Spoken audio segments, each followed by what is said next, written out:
Quantos astronautas foram à Lua? Que coincidência, eu também estava lá, fugindo de casa do barulho da rua, pra recompor meu mundo bem devagar. Que lugar... Os homens devem saber que só Deus e os anjos são espectadores da vida humana. Nascido em Londres em 1561, filho de Lord Tabelião da Rainha Elizabeth I, Francis Bacon foi uma das mais proeminentes figuras políticas do seu tempo. Procurador-geral, guarda, fiscal e chanceler, Francis Bacon destacou-se em todos os ramos da política, da ciência e da filosofia onde ele mesmo atuou. Sua obra foi chamada por ele mesmo de Frontispício Instaurati Magna, ou seja, a grande restauração. Para ele, tanto a política como a ciência deveriam passar por processos profundos de mudança.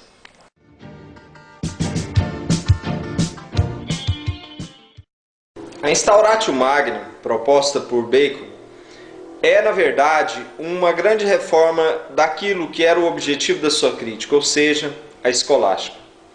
Para ele, todo conhecimento abstraído e construído na escolástica não passava de ciência estéril, sem sentido, uma vez que não se dedicava ou não construía a perspectiva do homem e a melhoria de sua vida e de sua natureza. Para Bacon, o conhecimento é poder, saber é poder, e é dessa maneira que ele vai construir a sua reforma filosófica. Segundo ele, os homens têm medo da morte assim como as crianças têm medo do escuro. E ambos aumentam seus medos em função daquilo que ouvem em relação a essas duas situações. Desse modo, ele irá afirmar que as pessoas preferem acreditar naquilo que elas preferem que seja verdade. Sua teoria é: seres humanos eram homens e mulheres, mas Deus os partiu como punição. Sim, assim como com Adão e Eva? Não, não é o mesmo. É exatamente o oposto. Em sua crítica à escolástica, ele vai destruir a possibilidade de se perceber a lógica aristotélica como algo válido. Empirista nato que foi, Bacon considera que todo conhecimento humano não nos advém de silogismos racionais, mas do conhecimento prático e, em especial, da experimentação científica. Contudo, o método de Bacon possui duas falhas. A primeira delas é desconsiderar a importância da hipótese enquanto elemento intelectivo de investigação. E a segunda é quando Bacon desconsidera também a importância do conhecimento matemático, que vai ser essencial para a ciência dos séculos 17, 18 e 19.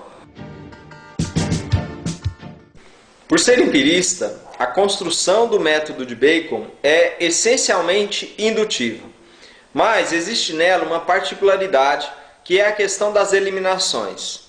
A interpretação racional dos fatos e dos experimentos é por ele considerada a partir da eliminação de situações ou de fatos científicos que devem ser desconsiderados em função da sua nulidade. Se o método indutivo parte do particular para o universal, deve-se buscar o máximo possível de evidências práticas, mas dessas vai se eliminando aquelas que não servem ao propósito real da pesquisa, ou seja, ao objeto da pesquisa. Dentre os seus escritos está a obra O Parto Masculino do Tempo. Nele, Bacon faz uma crítica famigerada e ácida aos filósofos antigos, renascentistas e escolásticos. Segundo ele, todos esses não se ocuparam do ponto central da filosofia, que é considerar o ser humano enquanto um ser racional. Em seu método, Bacon irá considerar que existem dois princípios de formulação do conhecimento. O primeiro deles é a antecipação da natureza, ou seja, a natureza imprime sobre o indivíduo cognoscente suas formas perceptivas, que segundo ele se agarram à razão. É aí que entra a centralidade do método, que chama-se as interpretações da natureza. A partir dessas interpretações, segue-se duas linhas. A primeira, a da pars destruens, que é a eliminação de fenômenos desinteressantes ao conhecimento proposto, e a segunda, a pars construens, ou seja, as considerações do cientista ou filósofo sobre esse novo conhecimento.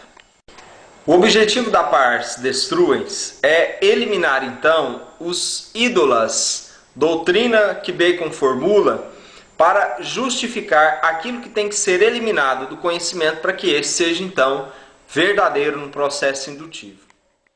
Existem, portanto, 4 tipos de ídolas: as ídolas da tribo, ou os conhecimentos apreendidos de forma cultural por meio de outras pessoas e por meio de consensos gerais. A ídola da caverna, o qual o indivíduo traz dentro de si percepções erradas em relação ao mundo que o cerca. Depois nós temos a ídola foros, ou seja, conhecimentos tidos como verdadeiros por todos, mas que na realidade não passam de mero consenso humano, falso e ideológico. E por fim, a ídola do teatro, que são as percepções construídas pela ciência, mas que ainda assim são percepções falsas ou não completamente científicas. Quando se diz que Bacon elimina a lógica aristotélica por meio de sua obra Novo Organum, ele o faz quando introduz nessa lógica aristotélica a perspectiva indutiva da experiência do real ou da experiência da natureza, chamada também de experiência empírica. Para a construção dessa experiência, ou uma vez que a mente humana elimina todos os ídolos do conhecimento, como ele vai dizer anteriormente, a alma está pronta para construir então um novo conhecimento a partir das percepções da natureza, o que acontece, segundo ele, por meio de 3 tábuas. A primeira, a tábua de ausência, ou seja, o ser humano considera na natureza tudo aquilo que não é percebido num primeiro momento. As tábuas de presença são os contatos diretos que o ser humano faz com a natureza. E as tábuas de graus. Nessas, o ser humano percebe os objetos por meio de sua intensidade, ou seja, como é que eles se mostram na natureza. Assim, a finalidade da ciência é tanto cognitiva quanto operativa, teórica e prática. Para ele, as palavras nada mais são que imagens da matéria. Quem se apaixona por elas, segundo Bacon, é semelhante a quem se apaixona por um quadro. Francis Bacon, um novo método para uma nova ciência. Quando os astronautas foram à Lua, eu fugi com eles, me joguei por aí, fugindo de casa do barulho da